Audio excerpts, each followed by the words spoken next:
Researchers here in the Beehive State are testing for a treatment for COVID-19. Remdesivir isn't FDA approved, but Dr. Anthony Fauci says it does show some promise for some of the sickest patients. News specialist Jed Bowl is live with how local doctors are using it right now. Jed?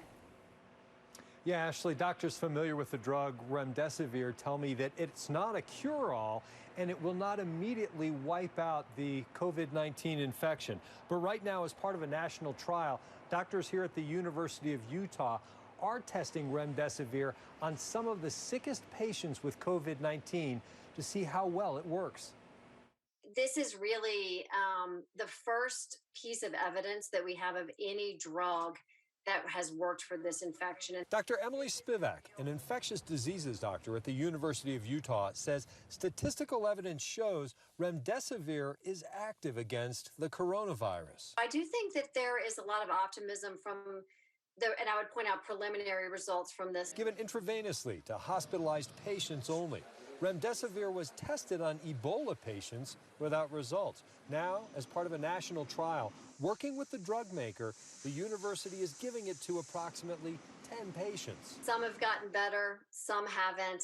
Was it the drug that helped them get better, or was it their own body, their own immune system? Too early for conclusions, but 2 studies suggest Remdesivir reduces the length of symptoms and may reduce deaths. In a study by the National Institutes of Health, those who took the drug recovered in 11 days, while those who did not took 15 days. When we see something that almost seems to hold out this glimmer of hope, we just jump on it, almost like we've lost our minds. Researchers at Intermountain Healthcare, not involved in this trial, watching closely. Not a miracle drug. This will not cure COVID.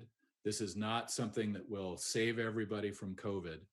But there is this suggestion that it may be moderately effective. Important to temper our expectations for any drug tested on COVID-19.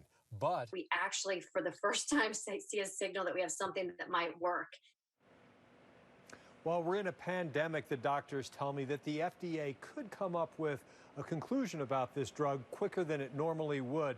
But again, it is not a cure-all. So the doctors remind me that we all need to continue to take the same precautions that we have been in order to slow the spread of the coronavirus. Guys? Yeah. Again, not a cure for coronavirus, but it may help in some people's fights. Jed Bowl live for us in Salt Lake City tonight. Thank you, Jed.